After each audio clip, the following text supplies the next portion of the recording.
everyone. Good morning. So this is a new month with a new theme and a new focus.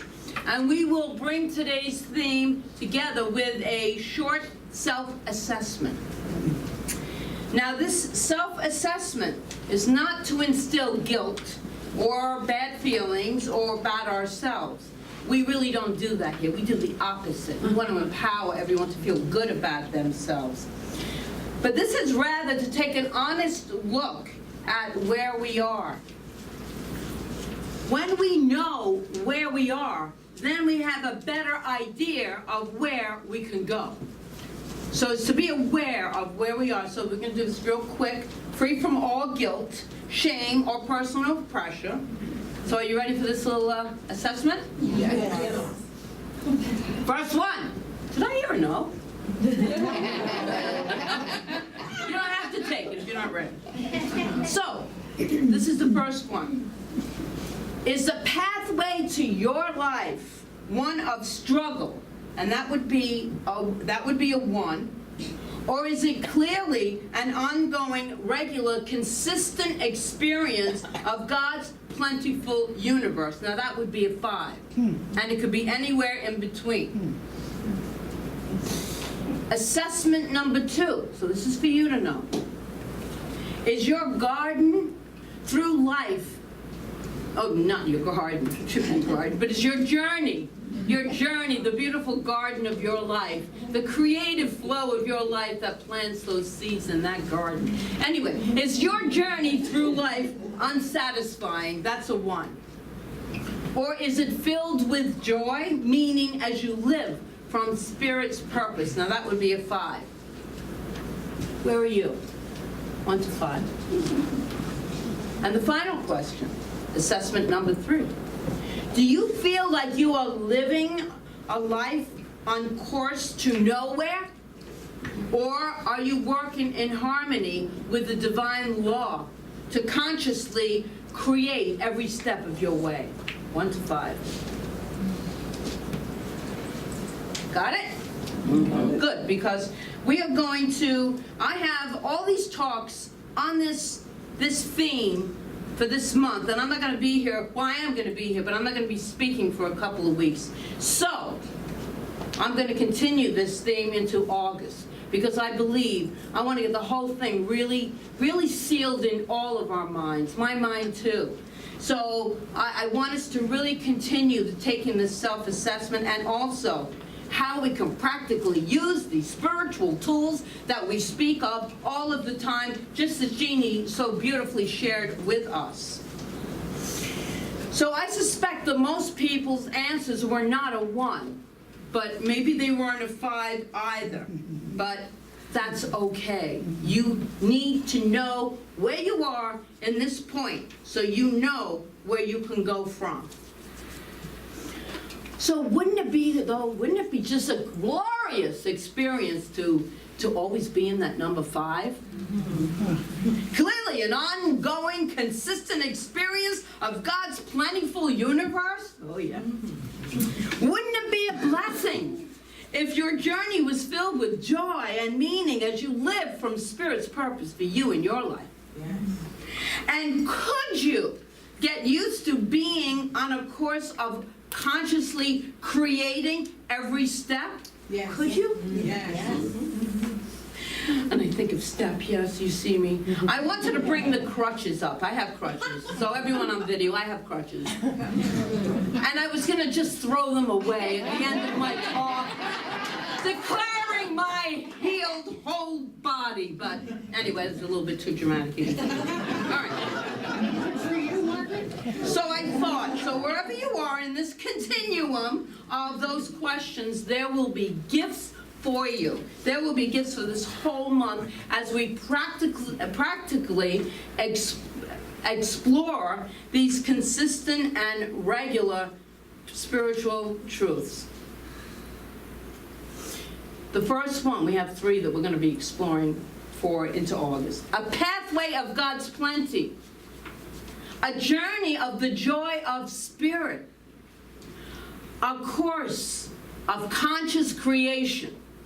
Living life on purpose. And our time together this month has been inspired by 2 books. And we'll have both books at the table if we don't have the Wallace Waddle one now. One is very new, and the other one is quite old. May McCarthy, The Path to Wealth, 7 Spiritual Steps for Financial Abundance, was published in 2015. And Wallace Waddle's, one of my favorites, The Science of Getting Rich, which is over 100 years old. That was in 1910. Despite the titles, though, of those books, they are not just about financial abundance. And our time this month is not just about financial overflow, although I suspect that nobody would protest if that were in their lives. Am I right? Yeah. I think that's always a nice thing. It includes, but it is so much more than that. It's about creating a life we love living. Wouldn't that be lovely? And isn't it lovely? Because we can, as we're going to see through this talk, and through everything that the Spirit has put together, has integrated this morning, through the music, through the readings, through the prayer, has put together this whole talk, because everything is in harmony. Everything that I'm reading has already been spoken this morning, then that all came through Spirit. That was not pre-planned. So you just let it go, and you let Spirit take over, and you get such a great outcome.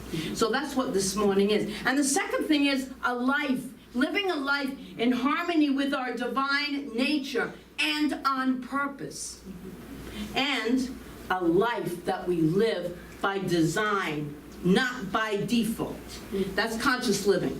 You can either let life happen to you, or you can choose how to create a life on purpose, by design.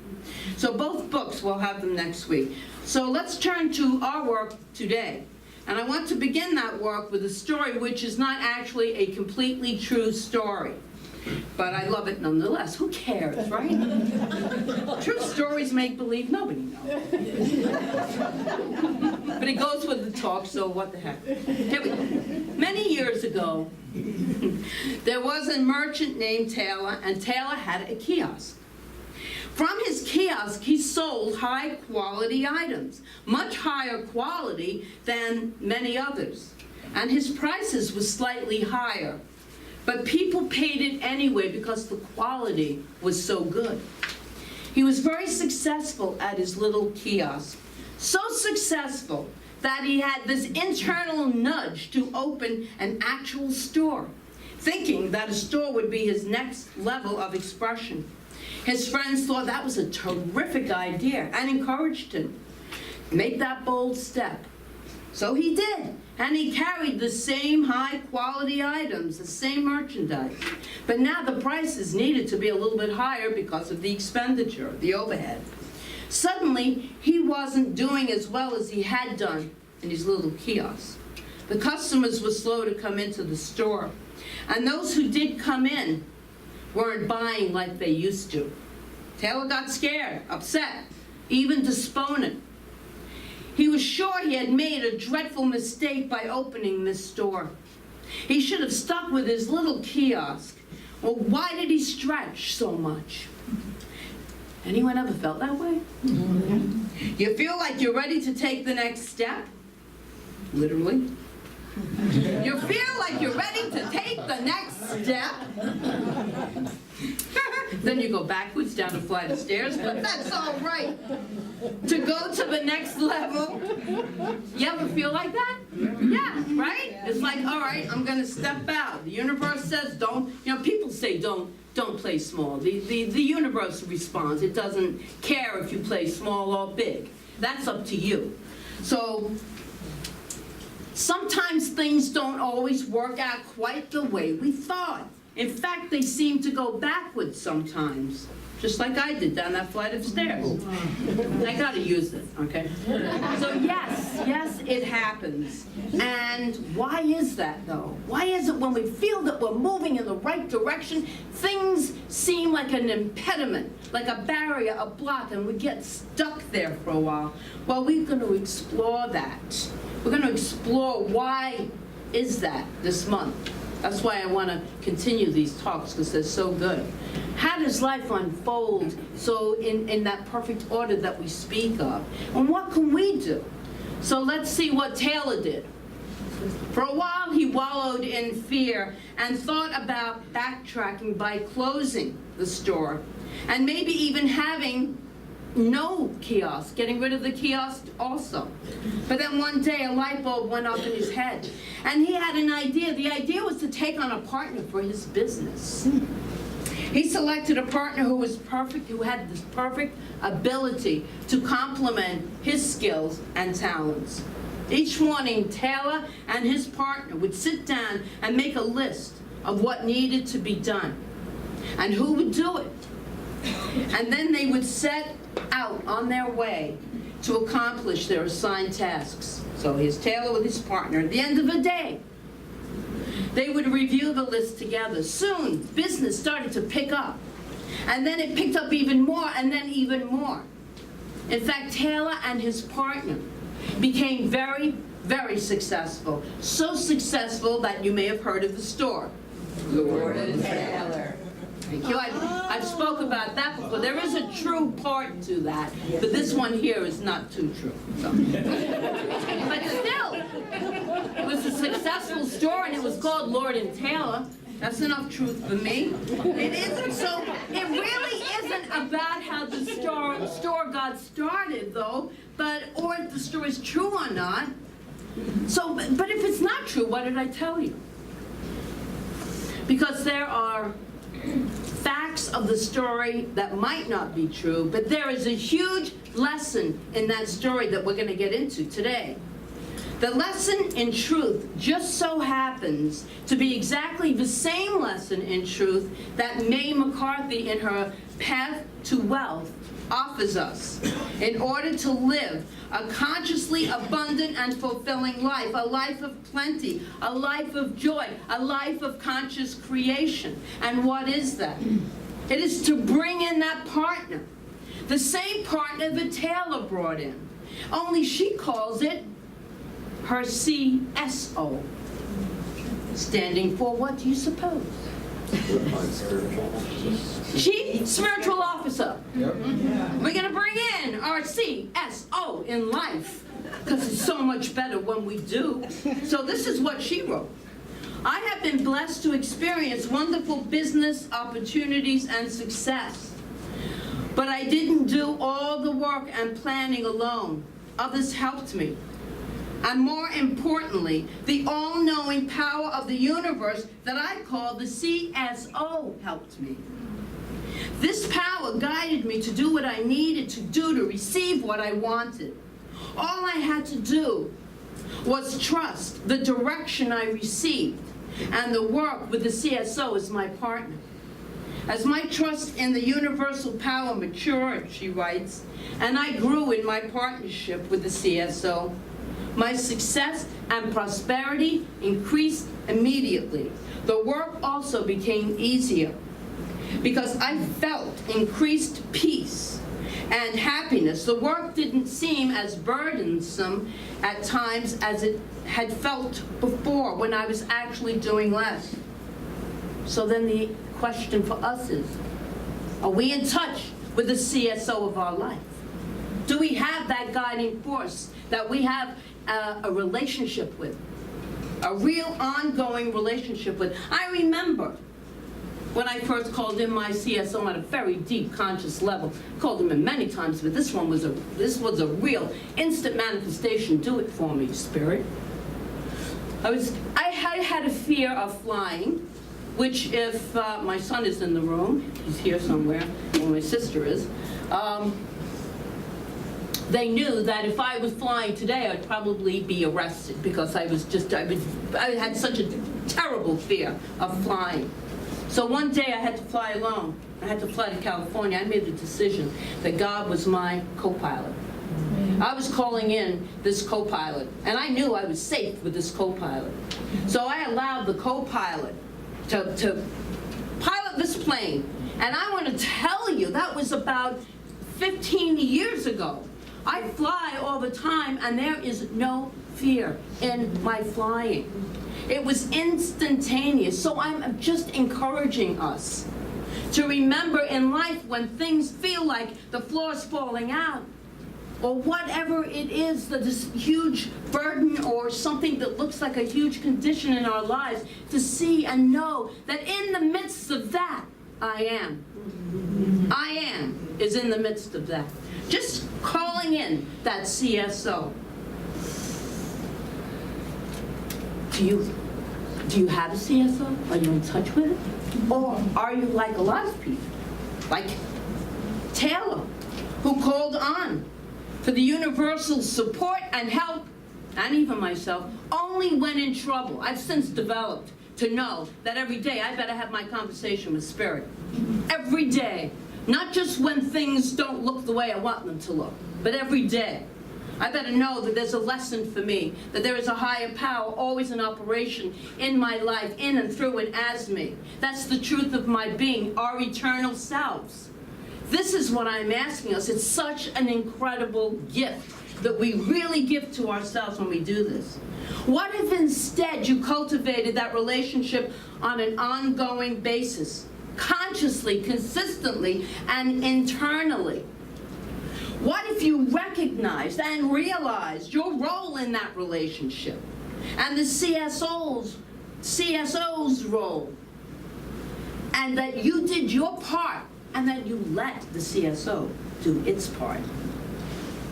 So what might those roles be? Your role has 4 parts, and we'll dissect them over the course of the next month or so. But today is an overview for us to all get. First, decide what you want. Clearly know what you want. Know it. Ernest Holmes writes this: consciousness must be conscious of something. Hello. It must be conscious of something. Yes? Yes. That's why we're here. So that this divine essence, the spirit of love that moves through us, can express.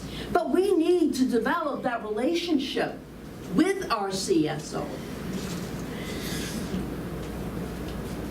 And in Proverbs chapter 29, verse 18, where there is no vision, the people perish. Holding that vision for your life. We did a visioning last month. Holding that vision for your life. And then 2, consciously staying in alignment with what you want. Consciously staying there. Stand guard the portals of your mind, Emerson told us. Well, we'll talk about that role of ours in a moment. And then the 3rd is to be grateful in advance for it. And it sounds like our spiritual mind treatment, which is the gratitude and the release at the end. We're always grateful. There's always a lesson, no matter what the condition looks like. And as Jeannie so beautifully stated, it can be challenging. It can be hard. But don't give up. Stay in alignment with that vision. And then follow whatever the guidance that comes through. Because the guidance will come through. Be aware of when it does. When you are told to look at a certain, as someone told me recently, a job site that they would never have looked on. They never had a job like that, ever. But she was guided to look there, and there was a job. You never know when the phone call, when whatever it is. However Spirit expresses, just be aware of that guidance that lets you know. It's an intuitive nudge, a gut feeling that this is the right path, and then you take the action. In Science of Mind, Holmes writes, the practice of science of mind calls for a willingness to let this inner spirit guide us. And again, so the first one is decide what you want.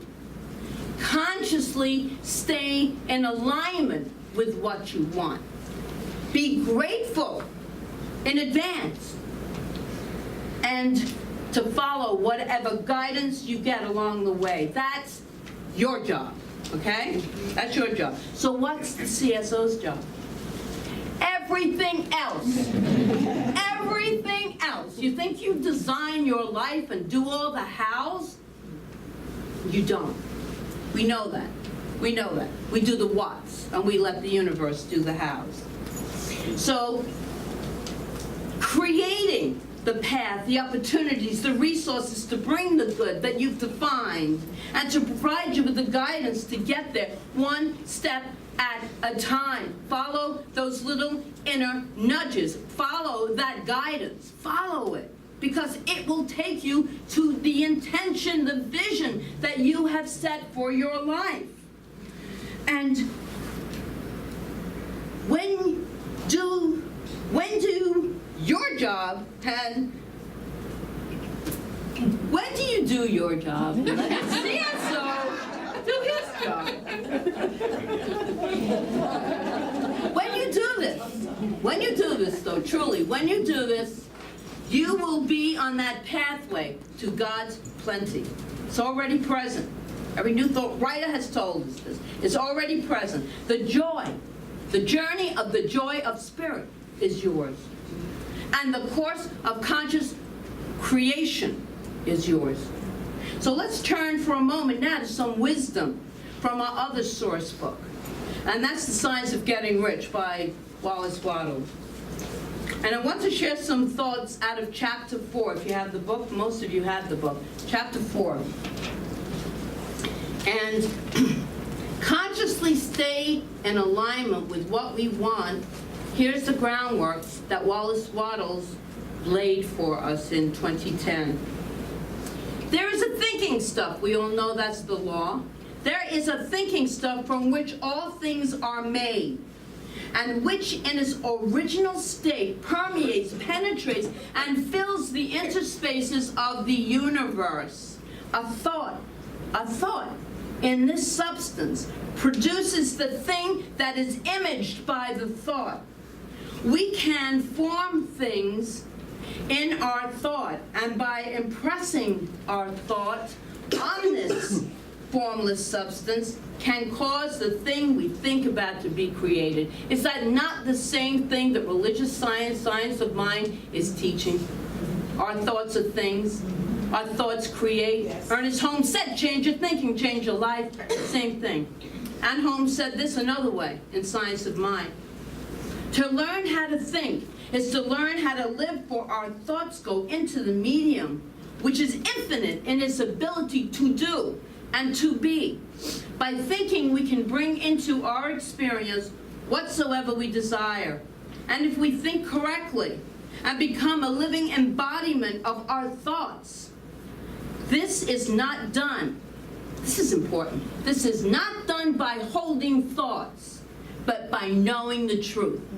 So, correcting anyone that says I'm holding you in prayer. I'm knowing the truth about you. That's my prayer. Period. That's the prayer. Amen. Amen. And these are powerful words also from Wallace Wattles. To think what you want to think is to think truth, regardless of appearances. There's been many examples of that this morning. Everyone has the natural and inherent power to think what we want to think, but it requires far more effort to do so than it does to think the thoughts which are suggested by conditions. Are we getting this? I know he's a bit dry, but are we getting it? Yes. No? Yes. Or I'll try to make it more. No. He continues, to think according to appearances is easy. To think truth regardless of appearances is laborious and requires the expenditure of more power than any other work we are called upon to perform, to know the truth in spite of the circumstances, because we are living life, and life is all circumstances and conditions. And this is a spirituality for us to use practically in our lives, and we can by consciously designing our lives through our thinking, which triggers through our emotions. And let me just really quick finish up with him this. This is especially true when truth is contrary to appearances. To think health when surrounded by the appearances of disease, or to think riches when in the midst of poverty requires power. But he who acquires this power becomes a mastermind. He can conquer things. He can have what he wants. Oh. Yes, yes. When we make the effort to think the truth in the face of the conditions that are to the contrary, we unleash the power of our CSO to do its job. It does the job, but it takes a mastermind to stay bold and to hold that truth in the middle of all of these conditions in our lives. On the other hand, a fearful mindset does not allow any room at all. Because you know when you go into fear and anxiety, for the CSO to work, there's no space. It takes up all the energetic space. Fear and doubt create a block in the channel of communication. And we are not able to hear any direction, so we can't even hear the guidance. And we're following, and to follow that guidance is our fourth role. That was the fourth role we were to act upon. So, in your partnership with your CSO, you have just 4 things to do. We all do. 4 things to do. To walk a pathway to God's plenty, a journey of God's Spirit, a course of conscious creation. Decide what you want really clearly. Know what you want to feel in life. Know what you want to feel. That'll guide everything. Consciously stay in alignment. Don't give up. Don't doubt it. It'll kill dreams. Don't doubt it. 3, be grateful in advance for it. And 4 is to follow whatever guidance that you get along the way. To really follow it. Take the action step. And then let your CSO do the rest. This is your charge for the week, if you so choose, to do these 4 things. And then in a couple of weeks, we will come together for a more specific and definite plan to work in harmony with that CSO within each and every one of us. But right now, I think I got to finish this off. I'm feeling it, Joan. So let's